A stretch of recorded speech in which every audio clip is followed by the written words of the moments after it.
Hello, future viewers. Welcome back to the next chapter of Battle Engine Aquila. From this point onward, there won't be very much talk about testing or experiments on the battle engine technology, and that's because it's pretty much done. We've gotten the full loadout for our pulsar type, and we now have two more equipment types, which have rather different functions on the field. This isn't to say that any map will be unwinnable with the wrong loadout, but they do have some specialization that are helpful if you know how they're supposed to be used. Well, not that any of these weapons are especially complicated. You point them at the enemy and fire them, and there's no status effects in this game, is what I'm trying to say. Civilian broadcast from Russo. Ah, it's the bad guys.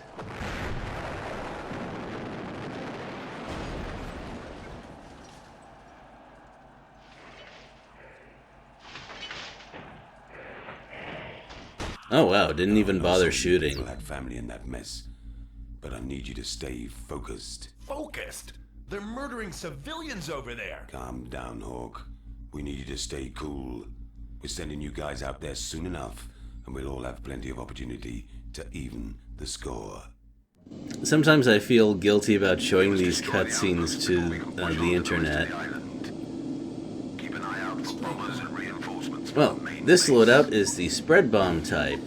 First thing to do is get rid of that artillery, and, well, not surprising by the name, the spread bomb is pretty good at that sort of thing. What this loadout sacrifices is anti-air stuff, which is kind of a problem since this map has bombers, but it doesn't have that many bombers. I think it's worth the trade-off. On the ground, this has a similar loadout to the pulsar unit that we've been using for the last few missions, but the main thing about spread bombs is that they destroy buildings extremely fast. And we still have grenades on the ground, which also do a pretty decent job. The problem with spread bombs is that they don't have a whole lot of ammo, so they're not great for extremely long missions.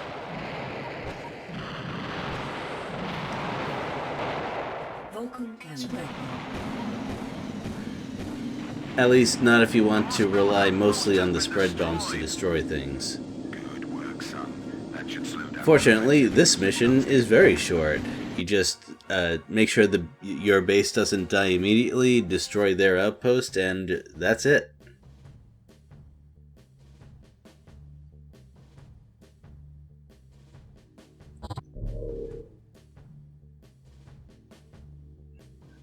Now this mission, this is a longer one, and it's focused on defense again. There's quite a few of those, although they get less frequent as we reach later parts of the game. This time we're showing off the Lancer, the Lancer loadout. But despite the name, the beam laser is not actually the main feature of the build. By the way, another difference between this chapter and the last one is now you can choose your helper pilot. And I always choose the anti-ground one because ground targets tend to be the important ones to the mission. With the exception of the bombers, but you can't rely on a helper pilot to take care of those guys anyway. Even the air-to-air one. So, torpedoes. I just used them. They deal very good damage per second, and you actually get a lot of ammo for them, especially for an airborne weapon. Now, as such, they don't have very good air-to-air, but actually their ground-to-air weapons are pretty good. I mean, this loadout's ground-to-air weapons are good. We got the Flux missile is by far the best of them. although you can hit with the beam laser if you're close enough. The problem with the flux missile is that it's a little too quick to do multi-lock on, and for the targets that you want to use a flux missile on, multi-lock on is not good. Well, this defense mission has you deal with a target that you don't usually have to worry about, and that's infantry. Now, remember how I said that your landing jets can be used for more than one thing? Well, it can be used for that too. Vulcan cannons and blasters are okay for killing infantry. They'll do it, but it's a fair bit slower than just landing on infantry with your landing jets. Well, torpedoes are great at dealing with targets like that. Basically, anything large and easy to hit is great for the torpedo, because unlike the spread bomb, it does need a direct hit to kill anything. Now, the beam laser is actually not as good as the pulse cannon when it comes to killing ground units. I mean, it'll do it, but it overheats very quickly compared to the amount of damage it does.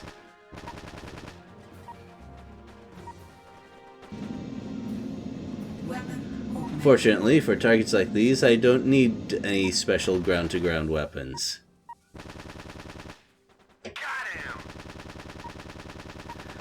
As far as I know, there aren't any other clever secondary uses for the tools that you have, but still, I appreciate the thought with this one.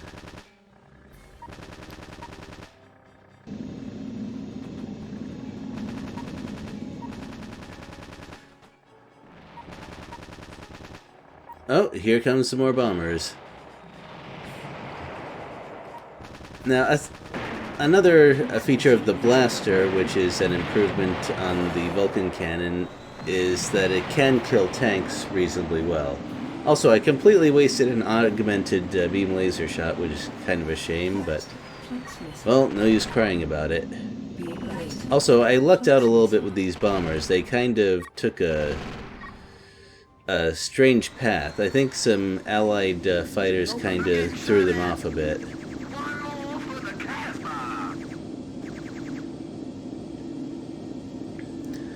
As with most missions of this type, the most difficult part is the very early on part, because you have to act immediately to avoid losing stuff. Once you start pushing them back, it's fairly easy to keep up with them. I should have landed closer to these guys. Oh well.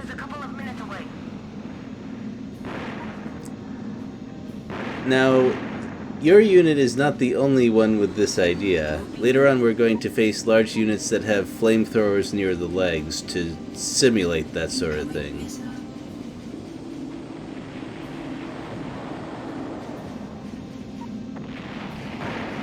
Now, normally running out of torpedoes is not that common, but as I said, this is a fairly long map. Now, that's a better use of the augmented beam laser. It's best used at a moderate distance so you can lock on lots of enemy tanks before firing. It can kill 8 or maybe 10. Also, guided missiles don't work so well against those small fighters. But the Vulcan cannons seem to do a decent job of it.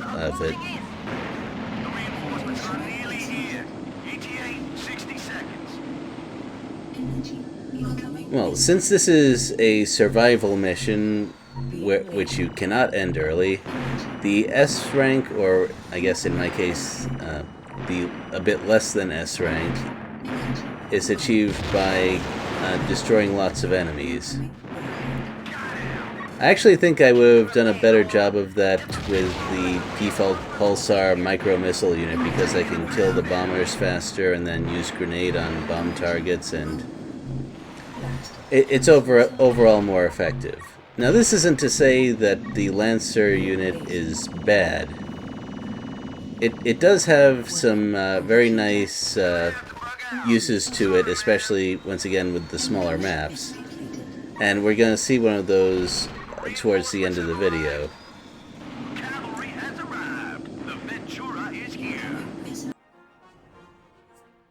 And that's that.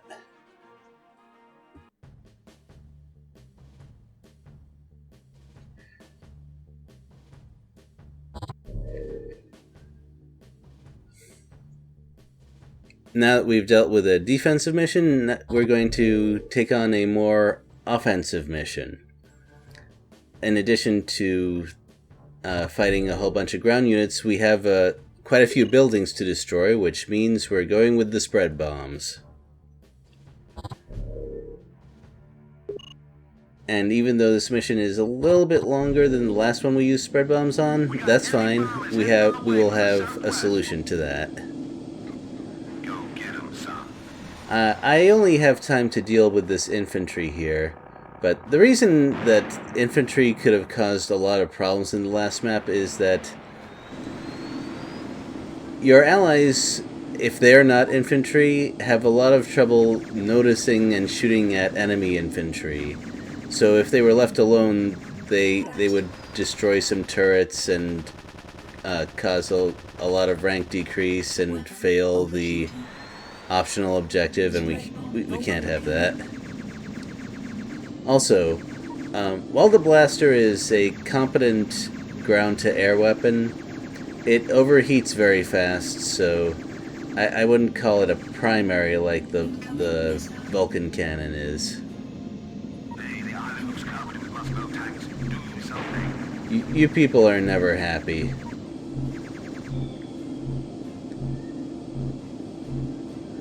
Well, the Venture is up front lasering lots of tanks, so there's actually not that much to worry about. The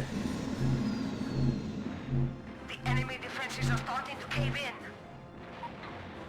The main thing to do is to shut those buildings down before they repopulate the enemy forces and draw out the map and make it last too long and lower rank, well,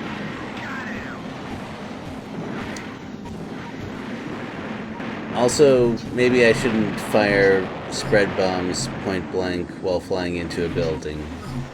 Just want to put that out there. The way to quickly deal with the building is to shoot at the base. When those parts count as destroyed, the building will collapse no matter how high its health bar is supposed to be. Like that. Well, the tall buildings, like that, those are the ones that produce aircraft. You can see a tank factory to the right, and earlier we dealt with a smaller building that produces enemy infantry, and once that building gets going, it produces squads very fast. Think like one of the later Command and Conquer games. Well, we're not in great shape, and we're kind of low on ammo, so the good news about the Venture moving forward to help us with the fight is that we can just very quickly go back and land on it, and everything's fine now.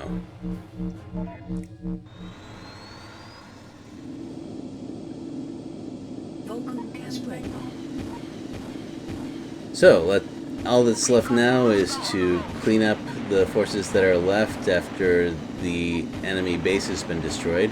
Unfortunately, I haven't noticed any Forsetti buildings that produce units.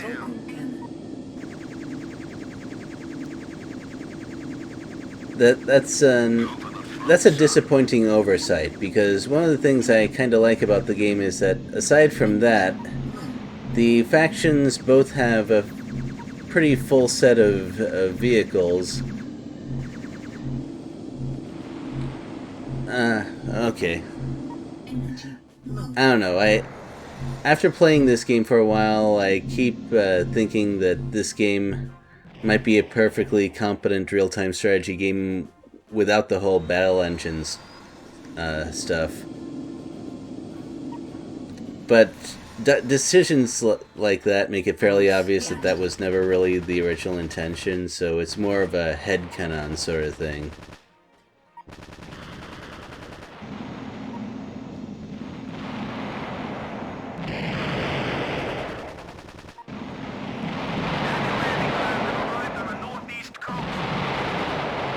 Well, that's the last enemy unit that we need to deal with, that landing craft. But now that our own aircraft have been kind of freed up from having to defend our base, they're taking a kind of a proactive role here.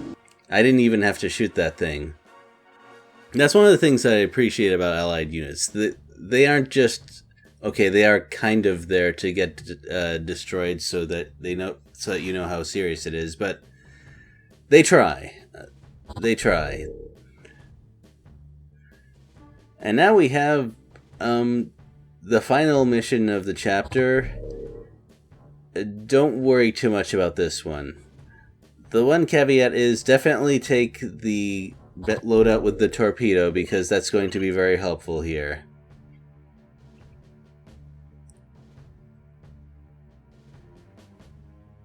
Yes, well, as soon as I gather the strength to press the button and move us forward. The helper pilot choice doesn't matter a whole lot here. Also, regardless of the contents of the mission, I never pick the Jack of all trades Lieutenant Fox. I much prefer specialized stuff for this game. We'll finish our sweep, then catch you guys back on Russo. Roger that. Stay out of trouble. Or I should say, at least with the helpers. Lieutenant Fox isn't good enough at either role to be considered viable by me.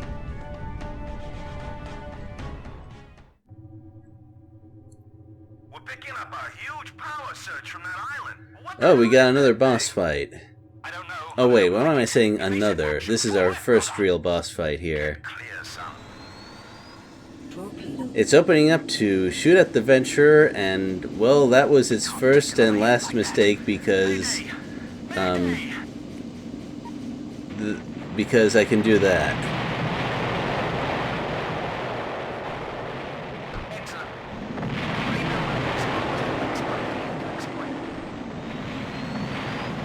Yep, in one volley of torpedoes. Taken out. Of course, the Venturer was also destroyed, but it, you know, you gotta take the one-for-one trade sometimes. I feel like that fight was supposed to be longer. Don't worry, later bosses are gonna make up for this.